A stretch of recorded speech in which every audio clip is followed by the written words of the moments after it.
بیان سیرت سیریز میں آپ کو خوش آمدید کہتے ہیں۔ رسالت مآب صلی اللہ علیہ وآلہ وسلم کی حیات طیبہ کے تعلق سے گفتگو ہو رہی ہے، اور پچھلے پروگرام میں ہم نے کوشش کی تھی کہ ولادت باسعادت سے لے کر آغاز وحی سے پہلے تک کے 40 برس کے چند اہم واقعات کا آپ کی خدمت میں ذکر کر دیا جائے۔ الحمدللہ پچھلے پروگرام میں اس حوالے سے مختصر بات یعنی 40 سال کی زندگی کے اہم واقعات رسالت مآب صلی اللہ علیہ وآلہ وسلم کے تعلق سے آپ کے سامنے پیش کیے گئے۔ آج انشاءاللہ ہم اپنے مطالعے کو آگے بڑھائیں گے اور آغاز وحی اور دعوت اللہ اس تعلق سے کچھ باتیں آپ کے سامنے رکھیں گے۔ 40 برس کی عمر ہوئی رسالت مآب صلی اللہ علیہ وسلم کی تو اظہار نبوت ہوا، ظہور نبوت ہوا، وحی کا آغاز ہوا اللہ سبحانہ وتعالی کی طرف سے، اور ساتھ ہی دعوت اللہ کے تعلق سے اللہ سبحانہ وتعالی کی طرف سے ہدایات عطا ہوئی نبی اکرم صلی اللہ علیہ وسلم کو۔ آج اس تعلق سے بات کریں گے، اور آپ کے علم میں ہے کہ ہم چند آیات قرآنی کا مطالعہ کرتے ہیں قرآن اور صاحب قرآن کے عنوان سے، پھر مطالعہ سیرت آپ کی خدمت میں پیش کیا جاتا ہے، اور چند پہلو ہر موضوع جس کا انتخاب کیا جاتا ہے ہر پروگرام کے لیے اس موضوع کی مناسبت سے کچھ واقعات حیات طیبہ کے آپ کے سامنے پیش کیے جاتے ہیں، اور بعد میں پھر فلسفہ سیرت اور پیغام سیرت کے ذیل میں چند عملی باتوں کو، عملی پہلوؤں کو اپنے لیے جاننے کی کوشش کرتے ہیں۔ آئیے سب سے پہلے اس ضمن میں آج بات کو آگے بڑھاتے ہیں۔ قرآن اور صاحب قرآن صلی اللہ علیہ وسلم کے عنوان سے 3 مقامات قرآنی آپ کی خدمت میں پیش کرنا چاہیں گے۔ سب سے پہلی وحی جو رسالت مآب صلی اللہ علیہ وسلم کو عطا ہوئی وہ 5 آیات ہیں۔ سورۃ العلق کی پہلی 5 آیات، ان کا مختصر بیان۔ ارشاد ہوا اعوذ باللہ من الشیطان الرجیم بسم اللہ الرحمن الرحیم اقرأ بسم ربک الذی خلق خلق الانسان من علق اقرأ وربک الاکرم الذی علم بالقلم علم الانسان ما لم يعلم صدق اللہ العظیم۔ یہ سورہ علق کی پہلی 5 آیات جو نبی مکرم صلی اللہ علیہ وسلم کو عطا کی گئی، پہلی ہی وحی میں اقرا کا لفظ 2 مرتبہ، بلکہ پہلے ترجمہ آپ کے سامنے رکھتا ہوں۔ اقرا بسم ربک الذی خلق، پڑھیے اپنے رب کے نام سے، وہ اللہ رب کے جس نے پیدا کیا۔ خلق الانسان من علق، انسان کو پیدا کیا علق ایک لٹکتی ہوئی شے سے، علقہ۔ اقرأ وربک الاکرم، پڑھیے کہ آپ کا رب بہت کرم فرمانے والا ہے۔ الذی علم بالقلم، وہ اللہ کے جس نے قلم کے ذریعے علم سکھایا۔ علم الانسان ما لم يعلم، انسان کو وہ کچھ سکھایا جو وہ جانتا نہیں تھا۔ پہلی وحی میں اقرأ کا لفظ 2 مرتبہ، اور ساتھ ہی اللہ سبحانہ وتعالی نے علم، اللہ نے سکھایا، اللہ نے سکھایا، اس کا ذکر بھی البتہ اللہ نے قید لگائی ہے۔ اقرأ بسم ربک، پڑھیے اپنے رب کے نام سے۔ آج بہت کچھ پڑھا جا رہا ہے، پڑھایا جا رہا ہے، ایکسپلوژن آف نالج ہو رہا ہے، مگر وحی الہی کی تعلیم، ہدایت کی تعلیم کو فراموش کر دیا گیا۔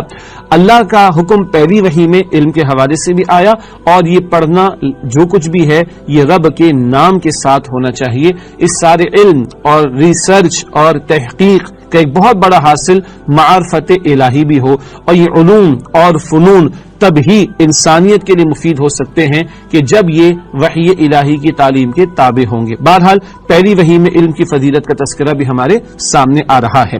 اس کے بعد اگلا مقام جو قرآن اور صاحب قرآن صلی اللہ علیہ وسلم کے عنوان کے تحت پیش کریں گے وہ مقام سورۃ المدثر کی پہلی 7 آیات ہیں۔ فرائض نبوت کی ابتدا اور انتہا، اللہ کے پیغمبر علیہ السلام پر نازل ہونے والی اولین وحی میں یہ سورۃ مدثر کی ابتدائی 7 آیات بھی شامل۔ آپ علیہ الصلوۃ والسلام کے مقصد کے حوالے سے بڑا قیمتی بیان، آپ کی ذمہ داریوں میں ابتدائی بات کیا ہے اور انتہائی اور تکمیلی بات کیا ہے، یہ بھی اس مقام پر اولین دور کی وحی میں بیان کر دی گئی۔ ارشاد ہو رہا ہے یا ایھا المدثر قم فانذر وربک فکبر وثیابک فطہر والرجز فاہجر ولا تمنن تستکثر ولربک فاصبر۔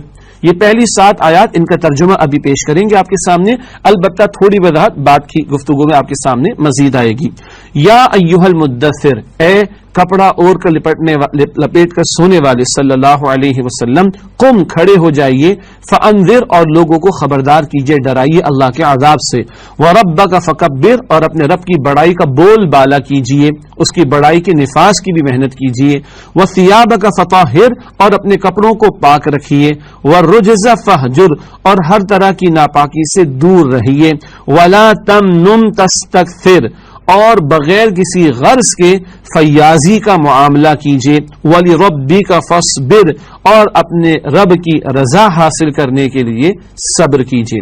پہلی وحی میں، بلکہ یوں کہیے اولین دور کی وحی میں یہ حکم آ گیا کہ لوگوں کو اللہ کے عذاب سے ڈرانا ہے. یہ پیغمبروں کی بنیادی ذمہ داری. قرآن نے کہا سورہ نساء آیت نمبر 165 میں رسولا مبشرین ومنذرین لئلا یکون للناس علی اللہ حجۃ بعد الرسول. اللہ نے فرمایا کہ اللہ نے رسولوں کو بھیجا بشیر بنا کر بشارت دینے والے، نذیر بنا کر ڈرانے والے، تاکہ لوگوں کے پاس اللہ کے طرف سے رسولوں کے آ جانے کے بعد اللہ کے مقابلے میں پیش کرنے کے لیے کوئی حجت باقی نہ رہے. اللہ نے پیغمبروں کو بھیج دیا، اب اس کے بعد لوگوں کے لیے کوئی بہانہ نہ رہے اللہ کے سامنے پیش کرنے کے لیے اپنی بے عملی کے لیے. نہیں، رسول آئے، انذار اور بشارت اس کا فریضہ انہوں نے انجام دیا، اتمام حجت فرما دی. یہ پیغمبروں کا بنیادی کام. اللہ کے پیغمبر کو بھی کہا گیا قوم کھڑے ہو جائیے فانذر، اور لوگوں کو اللہ کے عذاب سے ڈرائیے. تکمیلی کام پیغمبروں کا کیا ہے؟ قرآن نے فرمایا تمام پیغمبروں کے تعلق سے سورہ الحدید آیت نمبر 25 میں لقد ارسلنا رسلنا بالبینات وانزلنا معهم الكتاب والمیزان لیقوم الناس بالقسط. اللہ فرماتے ہم نے تمام رسولوں کو بھیجا، انہیں موضوعات عطا فرمائے، کتابیں عطا فرمائی، شریعت کی میزان و ترازو عطا فرمائی، شریعت کا لا عطا فرمایا، لیقوم الناس بالقسط، تاکہ انسانیت قسط پر، عدل پر، جسٹس پر قائم ہو جائے. یہ پیغمبروں کا انقلابی مشن تھا. یہی رسول اللہ سے کہلوایا گیا صلی اللہ علیہ وسلم سورہ شورى کی آیت نمبر 15 میں وَأُمِرْتُ لِأَعْدِلَ بَيْنَكُمْ، اور مجھے حکم دیا گیا میں تمہارے درمیان عدل کو قائم اور نافذ کر دوں. یہی رسول اللہ کا مشن بھی تھا صلی اللہ علیہ وسلم. سورہ صف کی آیت نمبر 9 میں بھی ہے لِيُظْهِرَهُ عَلَى الدِّينِ كُلِّهِ، کہ اس زمین پر اللہ کے دین کو غالب اور قائم کر دیں آپ صلی اللہ علیہ وسلم. یہ پیغمبروں کی بھی ذمہ داری تھی اور آخری پیغمبر کی بھی ذمہ داری تھی صلی اللہ علیہ وسلم. فرمایا گیا وَرَبَّكَ فَكَبِّرْ، اور اپنے رب کی بڑائی کا بول بالا کیجیے. تو پیغمبر علیہ الصلوۃ والسلام کی ابتدائی ذمہ داری اور انتہائی اور تکمیلی ذمہ داری دونوں کا بیان ان آیات میں آیا ہے. البتہ ان آیات کے حوالے سے کچھ گفتگو بعد میں انشاءاللہ آپ کے سامنے رکھیں گے. اگلا مقام جو منتخب کیا گیا ہے قرآن اور صاحب قرآن صلی اللہ علیہ وسلم کے عنوان کے تحت، وہ ہے کہ 23 برس کی مستقل سنت کیا ہے رسول اللہ علیہ السلام کی؟ دعوت الی اللہ، اللہ کی طرف لوگوں کو بلانا. سورہ یوسف آیت نمبر 108 میں ارشاد باری تعالی ہے قل ھذہ سبیلی ادعو الی اللہ. اے نبی مکرم صلی اللہ علیہ وسلم فرما دیجئے یہ میرا راستہ ہے، میں اللہ کی طرف لوگوں کو دعوت دیتا ہوں، علی بصیرتن، پوری بصیرت، یقین اور کنوکشن کے ساتھ. انا، میں بھی بلا رہا ہوں اللہ کی طرف، ومن اتبعنی، اور جو میری اتباع کرنے والے وہ بھی اللہ کی طرف دعوت دے رہے ہیں. وسبحان اللہ، اور اللہ پاک ہے، مراد مشرکین کی شرک سے پاک ہے. وہ جو شرکیہ باتیں کر رہے ہیں، جھوٹ اللہ کی طرف منسوب کر رہے ہیں، اللہ اس سے پاک ہے. وما انا من المشرکین، اور میں مشرکین میں سے نہیں ہوں. یہ 23 برس کی سنت ہے نبی صلی اللہ علیہ وآلہ وسلم کی کہ آپ اللہ کی طرف بلا رہے تھے، دعوت الی اللہ کا فریضہ انجام دے رہے تھے پوری بصیرت کے ساتھ. آپ بھی یہ کام کر رہے تھے اور آپ کی اتباع کرنے والے صحابہ کرام بھی یہ کام کر رہے تھے. پتہ چلا اتباع رسول صلی اللہ علیہ وسلم کا مستقل اور سب سے بڑا میدان دعوت دین کا کام ہے، لوگوں کو اللہ کی طرف بلانا. یہ مستقل سنت نبی علیہ السلام کی پہلے دن سے لے کے آخری دن تک مستقل جاری رہی. بہت سارے مسنون اعمال اور آداب ایسے بھی ہیں جن میں افضل یا اس سے کمتر کا معاملہ وہ اختلاف رائے پایا جاتا ہے. مثلا نماز کو ادا کرنے کے طریقے میں فقہا کے درمیان جو ایک علمی انداز سے گفتگو کی جاتی ہے، تو کوئی کہتا ہے کہ سینے پر ہاتھ باندھنا افضل، کوئی کہتا ہے ناف کے نیچے ہاتھ باندھنا افضل. نماز سب کی درست ہو جاتی ہے، بحث ہے کیا یہ افضل ہے یا وہ افضل ہے. اسی طرح مسنون اعمال اور مسنون آداب میں بھی بحث ہو جاتی ہے کہ یہ زیادہ افضل ہے کہ وہ زیادہ افضل ہے. کبھی ایک عمل اللہ کے پیغمبر علیہ السلام نے ایک وقت تک کیا اور آخری عمر میں آپ نے چھوڑ دیا وغیرہ وغیرہ. لیکن دعوت الی اللہ کا عمل ایسا ہے کہ یہ وہ سنت ہے جو مستقل 23 برس رسول اللہ صلی اللہ علیہ وسلم کی حیات طیبہ میں جاری و ساری رہی. اللہ ہم سب کو دعوت الی اللہ کے فریضے کو انجام دینے اور اس 23 برس کی مستقل سنت پر بھی عمل کرنے کی توفیق عطا فرمائے. ناظرین کرام، یہ چند مقامات قرآنی، پہلی وحی، اس کا تذکرہ، اللہ کے رسول علیہ السلام کی ذمہ داری ان کا بیان، اور دعوت الی اللہ کے مستقل 23 برس کی سنت اس کا بیان قرآن اور صاحب قرآن کے ذیل میں چند منتخب آیات کی روشنی میں ہمارے سامنے آیا. اب ہمیشہ کی ترتیب کے مطابق جو پروگرام کا نسبتاً بڑا حصہ ہوتا ہے وہ ہے مطالعہ سیرت النبی صلی اللہ علیہ وآلہ وسلم. اور ہم نے کوشش یہ کی کہ آپ کی ولادت بعد سعادت سے پہلے کے حالات کا ذکر ہوا، ولادت بعد سعادت سے لے کے 40 برس تک کے چند اہم واقعات کا ذکر ہوا، اب آغاز وحی ہوا چاہتا ہے اس کا بیان، اور اس کے بعد دعوت الی اللہ کے حوالے سے چند ہدایات اللہ کی طرف سے جو آئیں ان پر کلام آج کے نشست میں ہوگا. اور جیسے جیسے آپ صلی صلی اللہ علیہ وسلم کی حیات طیبہ آگے بڑھتی چلی گئی، اسی طرح ہمارا یہ مطالعہ بھی اسی نسبت سے آگے بڑھتا چلا جائے گا انشاءاللہ تعالی۔ مطالعہ سیرت پیش خدمت ہے۔ آئیے سب سے پہلے اس بات کو جانتے ہیں، نبوت اور رسالت کی چھاؤں میں، نبوت و رسالت کی چھاؤں میں سے مراد وحی کا آغاز ہوا چاہتا ہے رسول اللہ صلی اللہ تعالی علیہ وآلہ وسلم پر۔ البتہ یاد رہے، پیغمبر پیدائشی طور پر پیغمبر ہوا کرتے ہیں، پہلے بھی ذکر آ چکا۔ اللہ کے رسول مکرم علیہ السلام نے یہ بھی فرمایا، میں اس وقت بھی اللہ کا رسول تھا جب آدم علیہ السلام ابھی خاکی وجود اور روح کے درمیان تھے، میں اس وقت بھی اللہ کا رسول تھا۔ تو پیغمبر تو پیدائشی طور پر اللہ کے پیغمبر ہوتے، ایک خاص وقت پر اظہار نبوت ہوتا ہے، اعلان نبوت ہوتا ہے، ظہور نبوت ہوتا ہے ان کے ذریعے سے۔ غار حرا میں ہے رسول پاک صلی اللہ علیہ وسلم، یہ ذکر پچھلی نشست میں بھی آیا تھا کہ جب اللہ کے پیغمبر علیہ الصلوۃ والسلام کی حیات طیبہ بڑھتے بڑھتے 36 یا 37 برس کی عمر کو پہنچی تو آپ نے تنہائی اختیار کرنا شروع کی۔ معاشرے میں جو ظلم تھا، معاشرے میں جو بے انصافی تھی، معاشرے میں جو بگاڑ تھا، معاشرے میں جو غلطیاں تھیں، معاشرے میں جو منکرات تھے، معاشرے میں جو برائیاں تھیں، ان سے آپ پریشان ہوا کرتے تھے اور آپ اس کے حل کے لیے متلاشی فکر مند تھے۔ چنانچہ آپ نے تنہائی کے اوقات غار حرا میں گزارنا شروع کیے۔ کئی دن تک آپ علیہ الصلوۃ والسلام وہاں رہتے۔ اما خدیجہ بھی کبھی کبھی تشریف لاتی، کچھ کھانے پینے کا سامان لاتی اور پھر چلی جاتی۔ اللہ کے رسول اکثر وقت تنہائی میں غور و فکر میں گزارتے تھے۔ آپ صلی اللہ علیہ وآلہ وسلم رمضان بھر اس غار میں قیام فرماتے۔ رمضان کا پورا مہینہ ان سالوں میں 37 سال، 38، 39 ان سالوں میں رمضان مبارک کا پورا مہینہ آپ یہیں بسر فرمایا کرتے تھے۔ اور کیا کرتے تھے؟ اہل علم نے بیان فرمایا ہے، اللہ تعالیٰ کی یاد میں وقت گزارتے اور کائنات کے مشاہدات پر غور فرماتے۔ یہ غور و فکر یہ تنہائی میں آپ فرماتے تاکہ کوئی حل سامنے آ سکے معاشرے کے اس بگاڑ اور فساد کی اصلاح کے حوالے سے۔ یہ تنہائی آپ کو محبوب ہو گئی اور آپ اللہ سبحانہ و تعالیٰ کی یاد میں مصروف عمل رہتے اور کائنات کے مشاہدات پر غور و فکر فرمایا کرتے تھے۔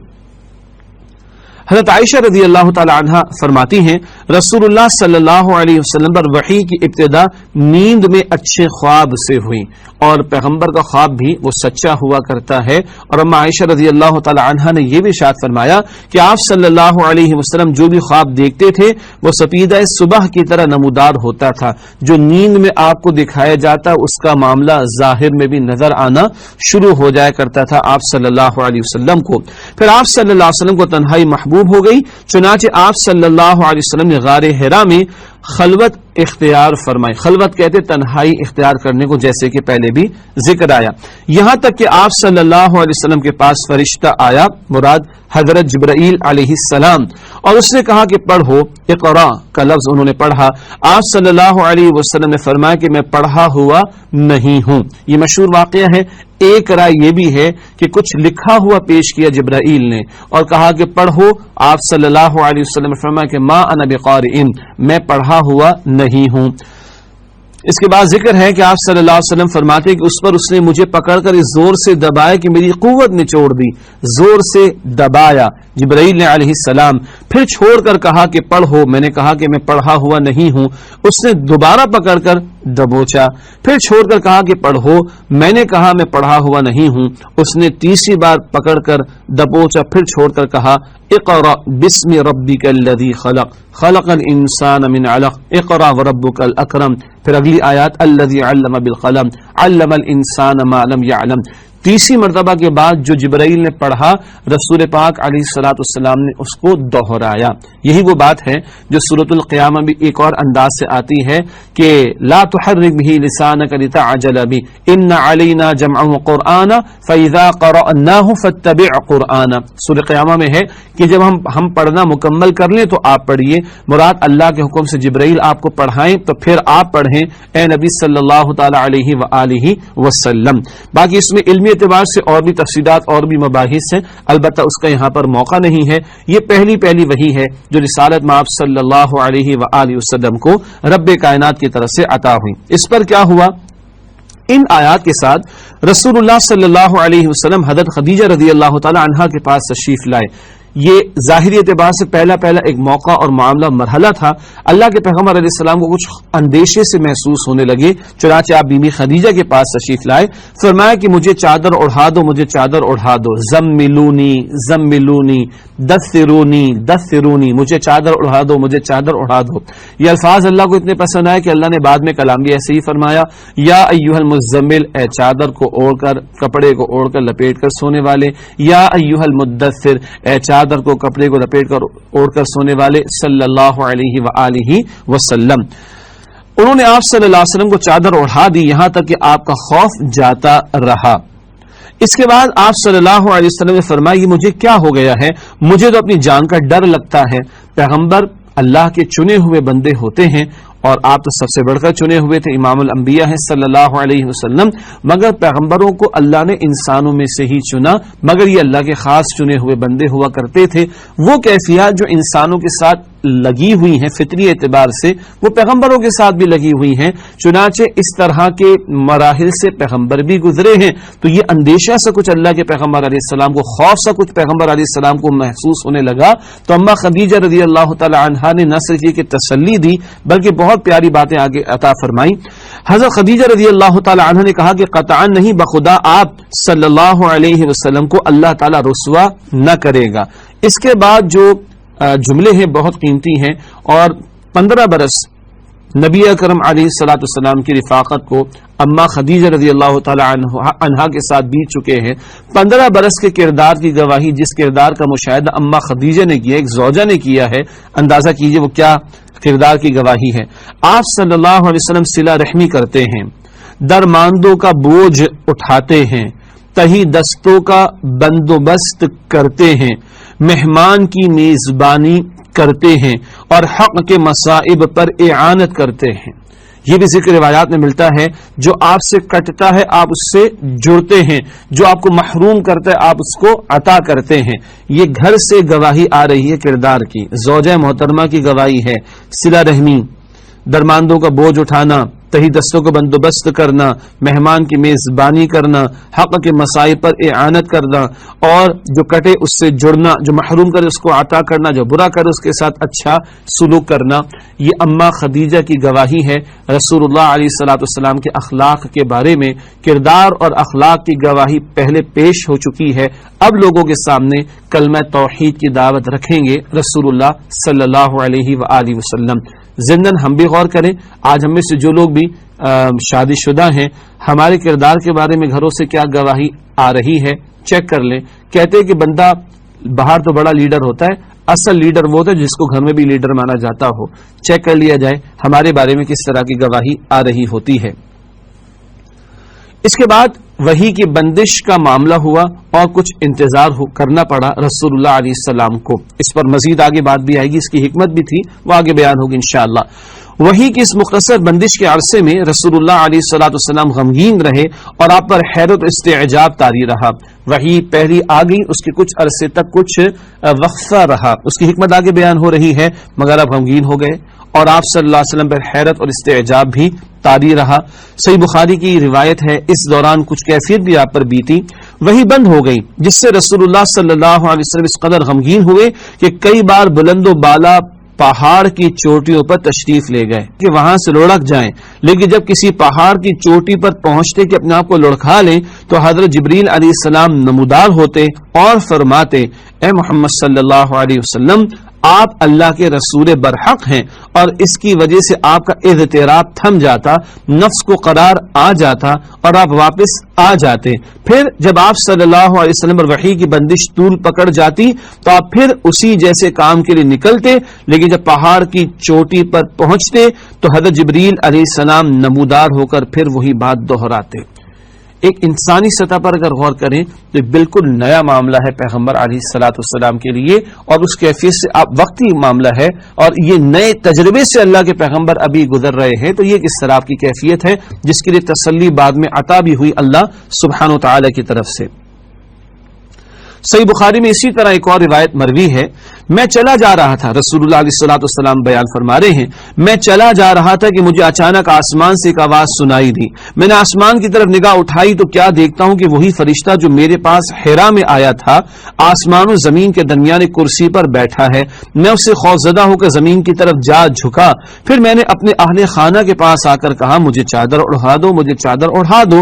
انہوں نے مجھے چادر اڑھا دی. اس کے بعد اللہ تعالی نے یا ایھا المدثر تا والرجز فاہجر تک نازل فرمائی. پھر نزول وحی میں گرمی آ گئی اور وہ لگاتار نازل ہونے لگی. یعنی ایک ابتدائی دنوں میں کچھ وقفہ آیا، اس کی حکمت ابھی بیان ہوا چاہتی ہے انشاءاللہ تعالی، اور پھر پے در پے مسلسل وحی کا نزول نبی کریم صلی اللہ علیہ وسلم پر ہوتا رہا.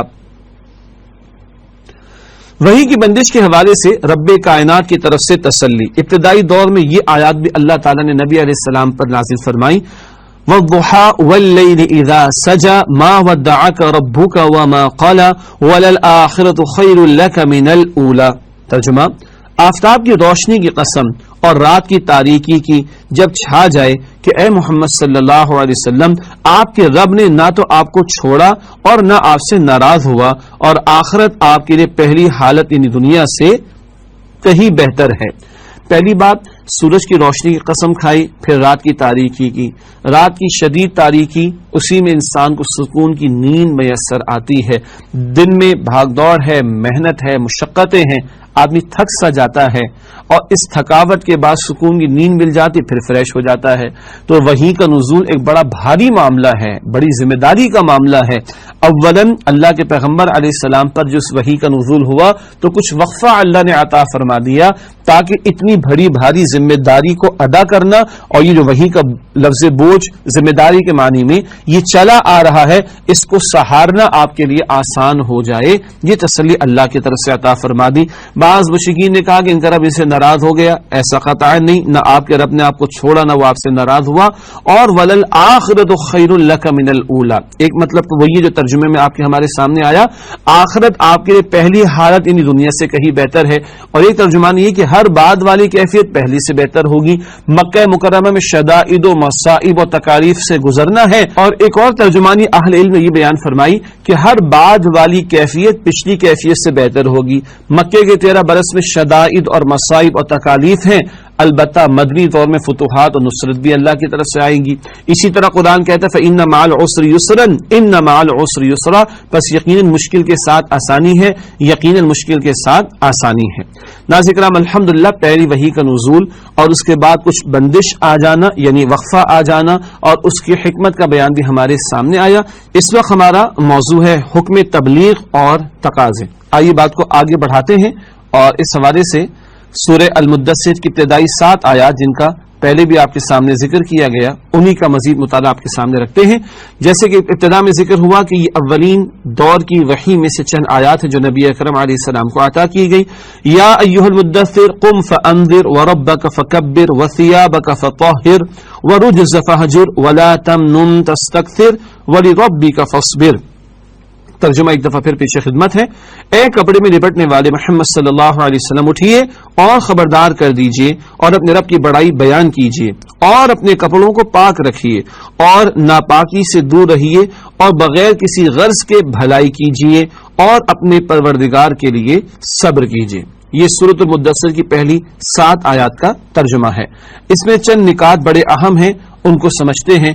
سب سے پہلی بات عذاب الہی سے خبردار کرنا. پیغمبروں کی بنیادی دعوت کا ایک اہم نقطہ یہ بھی تھا کہ لوگوں کو اللہ کے عذاب سے ڈرایا جائے اور جو اللہ کی اطاعت قبول کریں ان کو خوشخبری دی جائے. بشارت اور انذار یہ پیغمبر علیہ السلام کی بھی ذمہ داری تھی. اور سورہ مدثر کی ابتدائی 7 آیات میں یہ ذکر ہوا قم فانذر، آپ کھڑے ہو جائیے اور لوگوں کو عذاب الہی سے خبردار کیجیے اور ڈرائیے تاکہ لوگ آخرت کی فکر کریں، اپنی اصل زندگی کو سنوارنے کی کوشش کریں، اس دنیا کو مقصود نہ بنائیں بلکہ اللہ کا خوف رکھتے ہوئے اور کل اس کے سامنے حاضر ہونا ہے، اس نقطے کو سامنے رکھتے ہوئے اپنی زندگی کو ایسے گزاریں کہ کل مالک کے سامنے جب کھڑے ہوں تو شرمندگی نہ اٹھانی پڑے.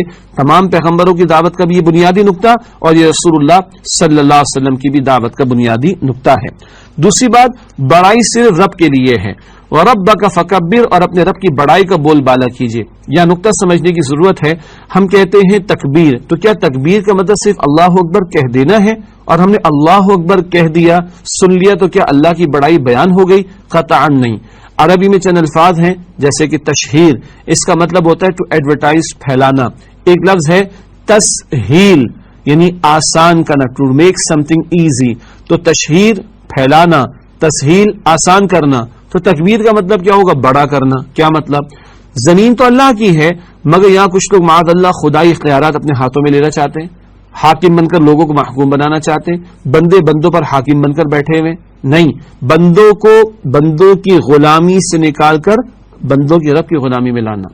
زمین اللہ کی ہے، یا اس کے احکامات کے نفاذ کی جد و جہد کرنا، یہ ہے رب کی بڑائی کا بول بالا کرنا. اسی طرح قرآن میں سورہ بنی اسرائیل کے آخر میں وَكَبِّرْهُ تَكْبِيرًا، اور اپنے رب کی بڑائی کا بول بالا کیجئے جیسا کہ اس کی بڑائی کرنے کا حق ہے. اور 23 برس کی محنت نبی کریم صلی اللہ علیہ وسلم کی اسی مقصد کے لیے صرف ہوئی. تو پیغمبر علیہ السلام کا بنیادی کام عذاب الہی سے ڈرانا، اور تکمیلی کام رب کی بڑائی کا بول بالا کرنا. یہ جو آج ہم مطمئن ہو کر بیٹھے ہوئے، ہم نے اذان سن لی، اذان کا جواب دے دیا، ہم نے نماز ادا کر لی، اللہ کی بڑائی کے تقاضے پورے ہو گئے؟ قطعاً ایسا نہیں. یا وسعت افلاک میں تکبیر مسلسل، یا خاک کی آغوش میں تسبیح و مناجات. وہ مذہب مردان خداگاہ و خدا مست، یہ مذہب ملا و جمادات و نباتات. تم نے سبحان اللہ پڑھا، بہت اچھی بات ہے. الحمدللہ پڑھا، بہت اچھی بات ہے. اللہ اکبر کی تسبیح پڑھی، بہت اچھی بات ہے. اور وہ تسبیح تو کائنات کی ہر شے کر رہی ہے، فرشتے بھی کر رہے تھے. تم سے تو تکبیر مسلسل چاہیے، جو اس زبان پر بھی ہو، تمہارے اعمال میں بھی ہو. اللہ کو بڑا مانو، اطاعت کرو، اور تم وہ محنت کرو کہ رب کی دھرتی پر رب کا نظام قائم ہو، اس کی بڑائی کا نفاذ ہو. یہ ہے مشن نبی اکرم صلی اللہ علیہ وسلم کا. اولین دور کی وحی میں اس کو بالکل واضح کر دیا گیا. تیسری بات، کامل پاکیزگی. وَثِيَابَكَ فَطَاهِرْ، اپنے کپڑوں کو پاک رکھیے. وَرُجْزَ فَاهْجُرْ، ہر طرح کی گندگی سے دور رہیے. یہ پاکیزگی صرف کپڑوں کی نہیں ہے، اور یہ پاکیزگی صرف جسم کی نہیں ہے.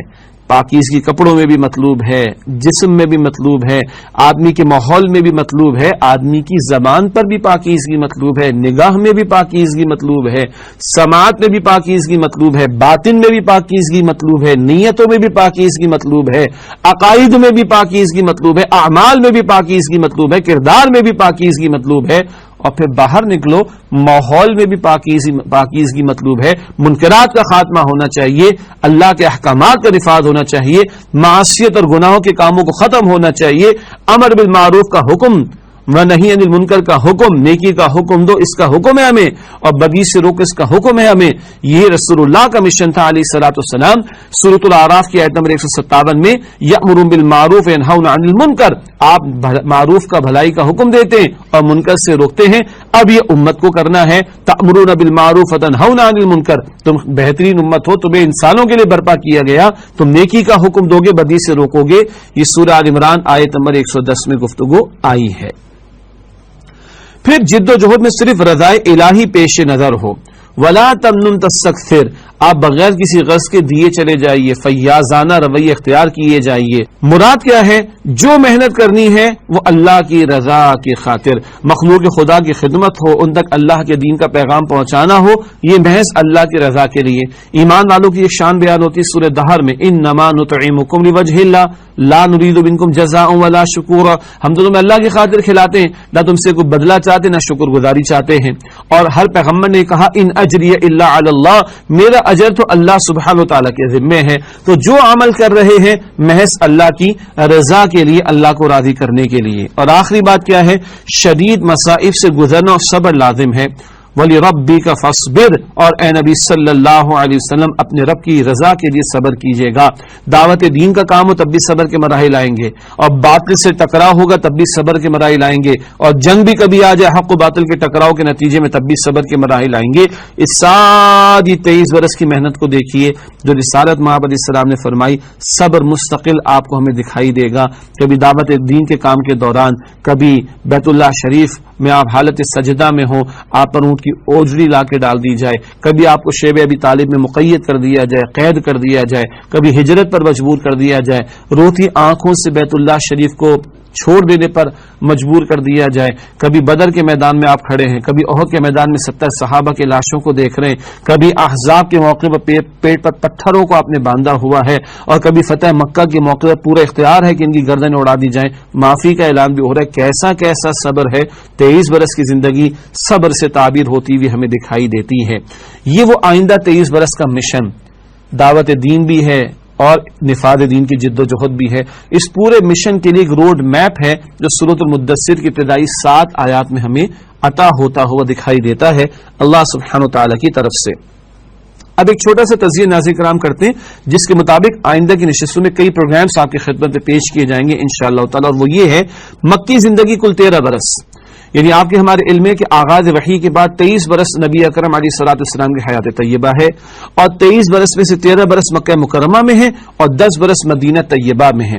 ان 13 برسوں کی ایک تھوڑی سی وضاحت اس وقت آپ کے سامنے رکھنا چاہیں گے. اب آئیے جو مکی زندگی کے 13 برس ان کے حوالے سے کچھ بات آپ کے سامنے رکھتے ہیں تمہید کے طور پر, اور آئندہ کی نشستوں میں تفصیل بیان کریں گے ان باتوں کو. حضرت صلی اللہ علیہ وسلم کی دعوت کا وہ دور جو مکہ میں گزرا اپنے نتائج کے اعتبار سے نہایت درجے اہم ہے. یہاں بڑی جاگسل محنت ہے, بڑے صبر کے مراحل ہیں, مگر اہم ترین مرحلہ یہی ہے. دراصل یہی وہ دور ہے جس میں اسلام کی کھیتی کی تخم ریزی ہوئی ہے, یعنی بیج یہاں ڈالا گیا, وہ درخت بنا مدینہ طیبہ میں جا کر, اور فتح مکہ کے بعد اس کے برگ و بار آنا بھی شروع ہوئے ہیں. یہی وہ دور ہے جس میں انسانیت کے لیے ایسے ایسے اعلیٰ نمونے تیار ہوئے جنہوں نے اسلامی تحریک کو سارے عالم میں روشناس کرایا.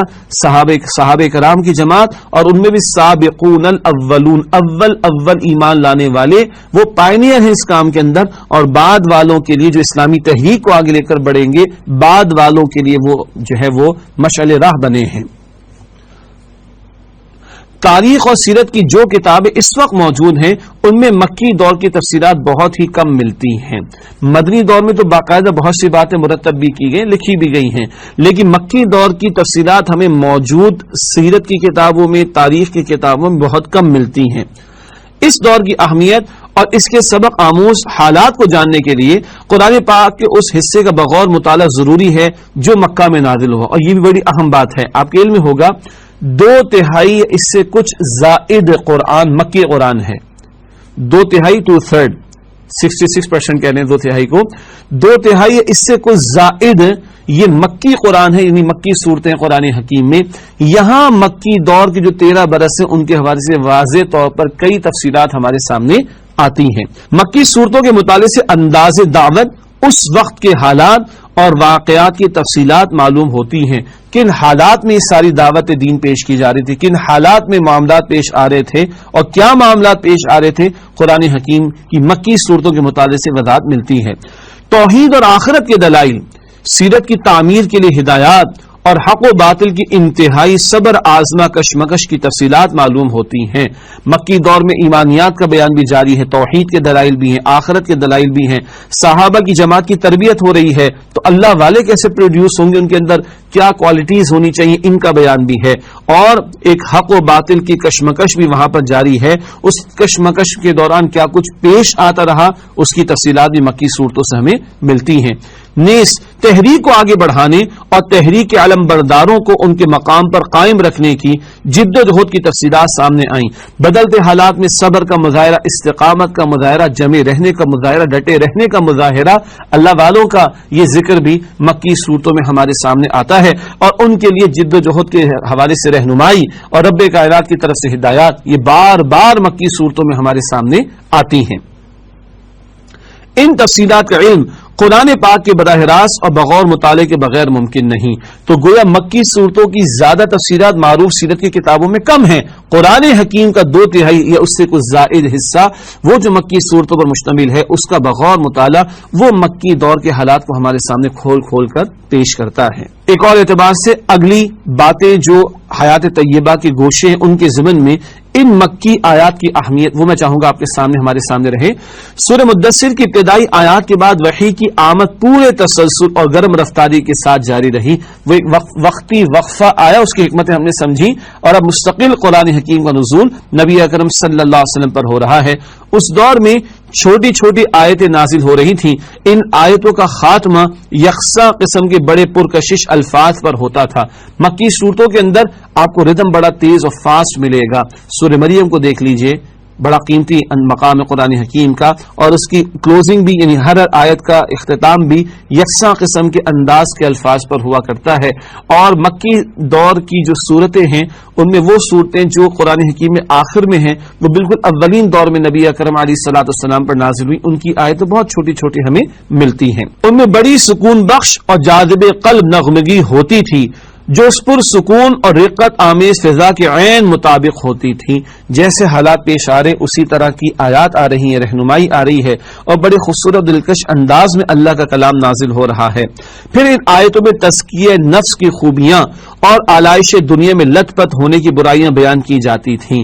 کردار کی تعمیر بھی تو ہو رہی ہے صحابہ کرام کی، تو نفس کی تزکیے کے لیے کیا شے ضروری ہے اس کا بیان بھی ہے، کیا شے وہ نقصان دہ ہے نفس کی تزکیے کے لیے، اس آلائش دنیا کے حوالے سے بھی برائیوں کا بیان کہ جن سے اجتناب کرنا ضروری ہے. جنت و جہنم کا نقشہ اس طرح کھینچا جاتا تھا کہ گویا وہ آنکھوں کے سامنے ہے. اس سے بڑھ کر کوئی موٹیویشن ایمان والوں کے لیے نہیں ہے کہ آخرت میں اللہ کی رضا اور جنت تمہیں ملے گی جب تم اللہ کے دین پر قائم رہو گے اور پیغمبر کا ساتھ دو گے. یہ ایک خوبصورت انداز سے جنت کا شوق قرآن دلاتا ہے اور ڈراوا بھی دلاتا ہے، ڈراوا بھی پیش کرتا ہے جہنم کے عذاب کا. اللہ ہم سب کو جہنم کی عذاب سے محفوظ فرمائے اور اللہ ہم سب کو جنت الفردوس عطا فرمائے. اس ضمن میں آخری بات، یہ آیتیں اہل ایمان کو اس وقت کے انسانی معاشرے سے بالکل الگ ایک دوسری فضا کی سیر کراتی تھیں. اس معاشرے میں تو کشمکش جاری ہے اور کچھ لوگ دنیا پرست بنے ہوئے باطل پرست جو تھے، مگر حق والے ایمان والے وہ آخرت کے طلبگار تھے، اور اس آخرت کی سیر قرآن بڑی تفصیل سے کراتا ہے مکی صورتوں میں. یہ ہے ایمان والوں کے لیے جذبہ ایمان کو بڑھانے کے لیے سب سے بڑی ترغیب و تشویق. جیسے کہ قرآن کہتا ہے اذا تلیت علیہم آیاتہ زادتہم ایمانا، سورہ انفال کی آیت نمبر 2 ہے کہ جب جب ان کے سامنے اللہ سبحانہ وتعالی کی آیات کی تلاوت کی جاتی ہے ان کے ایمان میں اضافہ ہوتا ہے. اللہ ہمارے دلوں کو قرآن کے نور سے منور فرمائے اور اللہ اس قرآن کی آیات کے ذریعے ہمارے بھی ایمان میں اضافہ عطا فرمائے. ناظرین کرام، الحمدللہ مطالعہ سیرت کے ذیل میں آج ہم نے آغاز وحی اور پھر وحی کا کچھ عرصے رک جانا، اس پر نبی پاک علیہ السلام کی کیفیت کا مختصر بیان، اور پھر سورہ مدثر کی آیات اور ایک روڈ میپ آئندہ کی 23 برس کی جد و جہد کے لیے عطا ہو جانا، اور پھر مکی آیات، مکی صورتوں کی اہمیت اور سیرت کے مطالعے کے لیے مکی دور کی آیات و صورتوں کے مطالعے کی اہمیت، یہ بات ہمارے سامنے آئی. اب آئیے ہمیشہ کی طرح پروگرام کے آخری لمحات میں پہلے فلسفہ سیرت کو سمجھتے ہیں. یہ سب کچھ تو ہوا، کیا حکمت کار فرما ہے؟ 3 باتیں ذہن میں رکھیں گے. پہلی بات، مخلوق خدا کی گمراہی پر کڑھن، اس کی اصلاح اور لوگوں کی ہمدردی کا جذبہ داعی دین کے لیے لازمی بات ہے. اللہ کے پیغمبر علیہ السلام معاشرے کے اندر ظلم اور جبر اور فساد و بگاڑ دیکھ کر کڑن محسوس کرتے تھے، اور آپ تلاش میں تھے اس کا حل کیا ہو سکتا ہے. مخلوق کی ہمدردی آپ کے دل میں بھری ہوئی تھی، چنانچہ آپ صلی اللہ علیہ وسلم نے تنہائی اختیار کی اور رب نے حل عطا فرمایا کتاب کی روشنی میں. اور ہمارے لیے کتاب اور صاحب کتاب دونوں ضروری ہیں، تب رہنمائی رب کائنات کی ہم پر واضح ہوگی انشاءاللہ. دوسری بات، فلسفہ سیرت کے ذیل میں انسانی فطری جذبات رسولوں میں بھی ہوتے تھے. ایک وقتی طور پر خوف کا طاری ہو جانا، ارے ہم تو سب ہیں ہی بڑے کمزور، ہم پر تو پتہ نہیں کیا کیا خوف طاری رہتا ہے، مگر بدلتے حالات میں کچھ اس طرح کی کیفیات پیغمبروں پر بھی آ جایا کرتی تھی علیہم السلام. اس سے یہ بھی پتہ چلا وہ اللہ کے چنے ہوئے بندے تھے، اللہ کی نگرانی میں تھے، مگر تھے انسانوں میں سے، تبھی وہ انسانوں کے لیے نمونہ بنے. بہت چنے ہوئے عظیم ترین لوگ تھے انبیاء علیہ السلام اور امام الانبیاء رسالت مآب صلی اللہ علیہ وسلم. البتہ آپ کا نمونہ انسانوں کے لیے ہے، تو وہ انسانی فطری جذبات جن سے انسان وابستہ ہوتے ہیں، جو انسان کے ساتھ منسلک ہوتے ہیں، وہ پیغمبروں میں بھی ہوا کرتے ہیں. اور آخری بات، اللہ کی طرف دعوت اللہ کی بڑائی کے نفاذ کا مطالبہ کرتی ہے. صرف یہ نہیں کہا کہ لوگوں کو ڈرائیے اللہ کے عذاب سے، بلکہ یہ بھی فرمایا وَرَبَّكَ فَكَبِّرْ، اپنے رب کی بڑائی کا بول بالا کیجئے اے نبی صلی اللہ علیہ وآلہ وسلم. ناظرین کرام، فلسفہ سیرت کے بعد اگلا نقطہ ہمارا ہوتا ہے پیغام سیرت کے عنوان سے، یعنی اگلا چھوٹا سا سیگمنٹ ہمارے لیے عملی رہنمائی کیا آ رہی ہے. کچھ بیان فلسفہ سیرت میں آ جاتا ہے، اسی کو مزید آگے عملی اعتبار سے سمجھنے کی کوشش کرتے ہیں ہم اپنے لیے. پیغام سیرت کے ذیل میں بھی آج 3 باتیں. پہلی بات دعوت کے کام کے لیے لوگوں کے ساتھ ہمدردی اور ان کی خیر خواہی کا جذبہ ضروری ہے. اس سے کمتر پر دین کی دعوت کا کام نہیں ہو سکتا. اور ہمدردی لوگوں کے انفرادی معاملات میں بھی ہونی چاہیے. اگر آج ہم لوگوں کے دنیا کے چھوٹے چھوٹے انفرادی جائز معاملات میں ان کی تکلیف کو محسوس نہیں کریں گے تو جہنم کی آگ سے بچانے کی فکر و کوشش و محنت کیسے کریں گے؟ تو یہ انسانی ہمدردی کا جذبہ شرط لازم ہے ایک داعی دین کے لیے جو دین کی دعوت کا کام کرنا چاہتا ہے. کرنا تو سب نے ہے، ہر امتی یہ کام کرے، وہ امتی تبھی قرار پائے گا جب یہ کام کرے. البتہ انیویٹیبل ہے، لازم ہے کہ اس میں لوگوں کی ہمدردی کا جذبہ موجود ہو. دوسری بات، مکی دور میں دعوت دین کے کام کی تفصیلات کا زیادہ علم مکی صورتوں کے مطالعے سے ہوتا ہے. آج ہم بھی بدلتے حالات میں دیکھیں گے لوگ مذاق اڑا رہے ہوں گے، ٹانٹنگ کر رہے ہوں گے، کامنٹس پاس کر رہے ہوں گے، فینیٹکس کہہ رہے ہوں گے، دیوانہ کہہ رہے ہوں گے دین کا کام کرنے والوں کو. تو پڑھ جائیے مکی صورتوں کو، بار بار یہ مسائل آپ کے میرے سامنے آتے ہیں. لوگ کہتے کب تک برداشت کرے. اللہ مکی صورتوں میں نوح علیہ السلام کے واقعات کو بیان فرماتے 950 برس تک وہ ڈٹے رہے، جمے رہے، استقامت کا پہاڑ بنے رہے. اور رسالت مآب علیہ السلام کو قرآن کہتا ہے وَاصْبِرْ عَلَىٰ مَا يَقُولُونَ، نبی صبر کیجیے جو کچھ یہ کہتے ہیں. فَاصْبِرْ فَإِنَّكَ بِأَعْيُنِنَا، اللہ فرماتے نبی صبر کیجیے بے شک آپ ہماری نگاہوں کے سامنے ہیں. اور اللہ اکبر کبیرہ، اللہ سے لو لگائی. فَإِذَا فَرَغْتَ فَانصَبْ وَإِلَىٰ رَبِّكَ فَارْغَب، رات کی تنہائیوں میں اللہ سے کھڑے ہو کر لو لگائیے، اللہ کے سامنے روئیے، اللہ سے مانگیے. مکی صورتوں میں یہ نقشے ہمارے سامنے آتے ہیں. جو آج ہم دین کی دعوت کا کام کرنا چاہیں گے، جو رکاوٹ آئیں گے، مشقت آئیں گے، مشکلات آئیں گے، مصائب آئیں گے، ان میں سہارا کہاں سے ملے گا؟ مکی صورتوں کے مطالعے سے ملے گا، جبکہ ہم سمجھ کر ان کا مطالعہ کریں گے انشاءاللہ تعالی.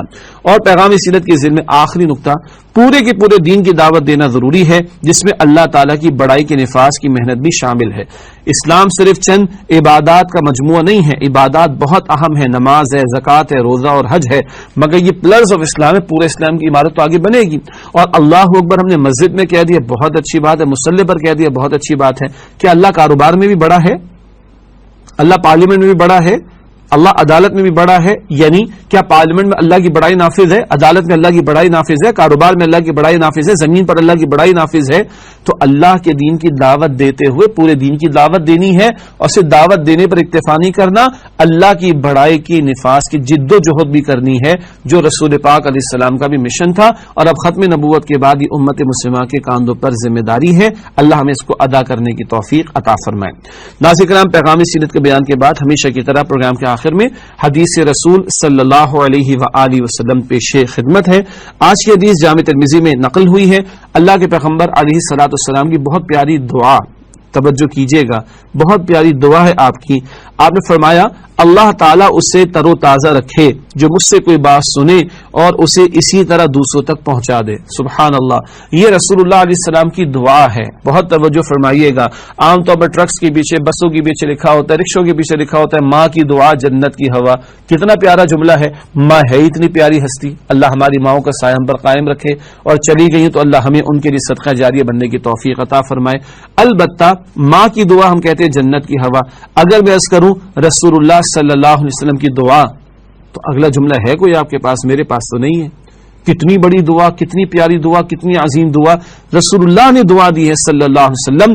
اللہ تعالیٰ اسے تر و تازہ رکھے جو مجھ سے کوئی بات سنے اور اسے اسی طرح دوسروں تک پہنچا دے.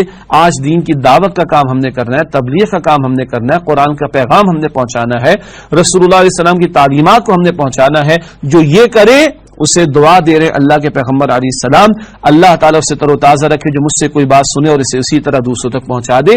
اللہ ہمیں نبی مکرم صلی اللہ علیہ وسلم کی اس دعا کا مصداق بننے کی توفیق عطا فرمائے. ناظرین کرام، اسی کے ساتھ پروگرام کا وقت مکمل ہوا. آپ سے اجازت چاہیں گے. اللہم صلی علی محمد وعلی آل محمد کما صلیت علی ابراہیم وعلی آل ابراہیم انک حمید مجید. اللہم بارک علی محمد وعلی آل محمد کما بارکت علی ابراہیم وعلی آل ابراہیم انک حمید مجید. وآخر دعوانا ان الحمد للہ رب العالمین. والسلام علیکم ورحمۃ اللہ وبرکاتہ. رسول اللہ حبیب اللہ امام المرسلین.